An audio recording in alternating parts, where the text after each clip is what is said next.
Hello, ನಮಸ್ಕಾರ ಎಲ್ಲರಿಗೂ. ನನ್ನ ಒಂದು ಯೂಟ್ಯೂಬ್ ಚಾನಲ್ನಲ್ಲಿ ಕನ್ನಡದ ಒಂದು ಪ್ಲೇ ಲಿಸ್ಟ್ ನಾನು ಮಾಡಿರ್ತೀನಿ, ಏಕೆಂದರೆ ಕನ್ನಡದ ವಿದ್ಯಾರ್ಥಿಗಳಿಗೆ ಅನುಕೂಲ ಆಗಲಿ ಅಂತೇಳಿ.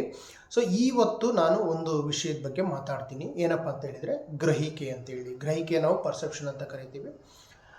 ಉದಾಹರಣೆಗೆ ನಾನು ಬಾಬಾ ರಾಮದೇವ್ ಅವರು, ಮೊದಲು ನಾನು ದೆಹಲಿಯಲ್ಲಿದ್ದಾಗ ಬಾಬಾ ರಾಮದೇವ್ ಅವ್ರ ಬಗ್ಗೆ ನಾನು ಏನೋ ಅಂಥ ಸೀರಿಯಸ್ ಆಗಿ ಯಾವುದೇ ಒಪಿನಿಯನ್ ಇಟ್ಕೊಂಡಿರಲಿಲ್ಲ. ಅದಾದ ನಂತರ ಕನ್ನಡದ ಚಲನಚಿತ್ರ ಯಶ್ ಅವರು ಒಂದು ಬಗ್ಗೆನೂ ನಾನು ಏನೋ ಒಬ್ಬರು ಸಾಮಾನ್ಯ ನಟರು ಅಂತ ಅಂದ್ಕೊಂಡಿದ್ದೆ. ತದನಂತರ ಕೆಲ ವರ್ಷಗಳ ನಂತರ ಇವತ್ತಿನ ದಿನದ ಮಟ್ಟಿಗೆ ಬಾಬಾ ರಾಮದೇವ್ ಅವರು ಒಳ್ಳೆಯ ಒಂದು ಉನ್ನತ ಸ್ಥಿತಿಯಲ್ಲಿ ಅವರು ಬಿಸ್ನೆಸ್ ಆಗಿರ್ಬೋದು, ಮತ್ತು ಅವರ ಒಂದು ನಡೀತಿರ್ತಕ್ಕಂಥ ಸಂಸ್ಥೆ ಪತಂಜಲಿ ವಿದ್ಯಾಪೀಠ ಇವತ್ತು ಒನ್ ಆಫ್ ದ ಲೀಡಿಂಗ್ ಸಂಸ್ಥೆಯಾಗಿ ಬೆಳೆದಿದೆ. ಮತ್ತು ಇವತ್ತು ಯಶ್ ಕೂಡ ಒಬ್ಬರು ಒಳ್ಳೆಯ ನಟರಾಗಿ ಮತ್ತು ಭಾರತಾದ್ಯಂತ ಪ್ರಸಿದ್ಧಿಯನ್ನು ಪಡೆದಿದ್ದಾರೆ. ನಾನು ಯಾಕೆ ಉದಾಹರಣೆಯನ್ನು ಹೇಳ್ತಾ ಇದ್ದೀನಿ ಅಂದರೆ, ನಾನು ಇವರಿಬ್ಬರ ಬಗ್ಗೆ ಸಾಮಾನ್ಯವಾದಂಥ ಒಂದು ಒಪಿನಿಯನ್ ಇಟ್ಕೊಂಡು ಅಥವಾ ನೆಗೆಟಿವ್ ಆದಂಥ ಒಪಿನಿಯನ್ನ ನಾನು ಇಟ್ಕೊಂಡಿದ್ದೆ. ಈ ರೀತಿ ನೆಗೆಟಿವ್ ಒಪಿನಿಯನ್ ನನಗೆ ಹೇಗೆ ಬಂತು, ಯಾಕೆ ಬಂತು, ಯಾರಿಂದ ಬಂತು ಅಂತಲೂ ಗೊತ್ತಿಲ್ಲ. ನಾವು ಅಂದರೆ ಇದರ ಅರ್ಥ ಏನಾಗುತ್ತೆ ಅಂದರೆ, ನಮಗೆ ಗೊತ್ತಿರದೇ ಇರತಕ್ಕಂಥ ಎಷ್ಟೋ ವಿಚಾರಗಳು, ವ್ಯಕ್ತಿಗಳ ಬಗ್ಗೆ ನಾವು ನಮ್ಮದೇ ಆದಂಥ ಒಪಿನಿಯನನ್ನು ಫ್ರೇಮ್ ಮಾಡ್ಕೊಂಡ್ಬಿಡ್ತೀವಿ, ಯಾವುದೇ ಆಧಾರ ಇಲ್ಲದೆ ಇರತಕ್ಕಂಥ ಸಂದರ್ಭದಲ್ಲಿ. ಇದಕ್ಕೆ ಯಾರಾದರೂ ನಮಗೆ ಸರಿಯಾದಂಥ ಸಾಕ್ಷ್ಯಾಧಾರಗಳು ಸಹಿತ ಕೊಟ್ಟಾಗ ಮಾತ್ರ ಅದನ್ನು ನಂಬಬೇಕಾಗುತ್ತೆ.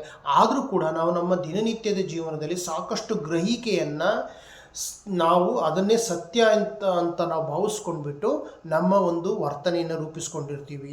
ಆದರೆ ಇದು ತಪ್ಪಾಗುತ್ತೆ. ನೀವೇ ಯೋಚನೆ ಮಾಡಿ ನೋಡಿ, ಇವತ್ತೇ ನೀವು ನಿಮ್ಮ ಒಂದು ಇಂಟ್ರೋಸ್ಪೆಕ್ಷನ್ಸನ್ನು ಮಾಡ್ಕೊಂಡು ನೋಡಿದರೆ ನಾವು ಎಷ್ಟೋ ವ್ಯಕ್ತಿಗಳ ಬಗ್ಗೆ ಸರಿಯಾದ ಒಪಿನಿಯನನ್ನು ಫ್ರೇಮ್ ಮಾಡ್ಕೊಂಡಿರೋದಿಲ್ಲ, ಅಥವಾ ಋಣಾತ್ಮಕವಾಗಿ ನೆಗೆಟಿವ್ ಆಗಿ ಯೋಚನೆ ಮಾಡ್ತಿರ್ತೀವಿ, ಅಥವಾ ಧನಾತ್ಮಕವಾಗಿ ಅತಿ ಹೆಚ್ಚು ಧನಾತ್ಮಕವಾಗಿ ಕೂಡ ಯೋಚನೆ ಮಾಡ್ತಿರ್ತೀವಿ.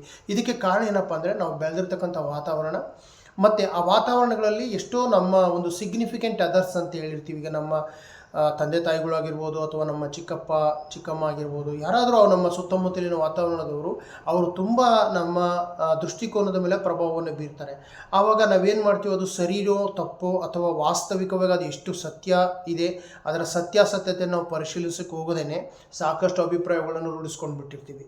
ಯಾವುದೇ ಒಬ್ಬ ವ್ಯಕ್ತಿ ಬಗ್ಗೆ ಆಗಿರಲಿ ಅಥವಾ ಒಂದು ಘಟನೆ ಬಗ್ಗೆ ಆಗಿರಲಿ, ಸಾಕಷ್ಟು ವ್ಯಕ್ತಿಗತವಾದಂತಹ ಒಂದು ಅಭಿಪ್ರಾಯವನ್ನು ರೂಪಿಸ್ಕೊಂಡಿರ್ತೀವಿ. ಇದು ತಪ್ಪು ಅಂತಲೂ ನಾವು ಹೇಳೋಕ್ಕಾಗೋದಿಲ್ಲ, ಆದರೆ ಇದರ ಸತ್ಯಾಸತ್ಯತೆ ಬಗ್ಗೆ ನಾವು ಪರಿಶೀಲಿಸಬೇಕಾಗುತ್ತೆ. ಇಲ್ಲ ಅಂದರೆ ನಾವು ಕೆಲವೊಂದು ವ್ಯಕ್ತಿಗಳ ಬಗ್ಗೆ ವಿನಾಕಾರಣ ತಮ್ಮ ಅಭಿಪ್ರಾಯಗಳನ್ನು ಕೊಡಬೇಕಾಗುತ್ತೆ.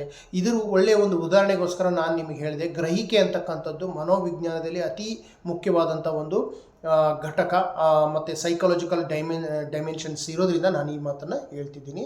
ಧನ್ಯವಾದಗಳು. ನೀವು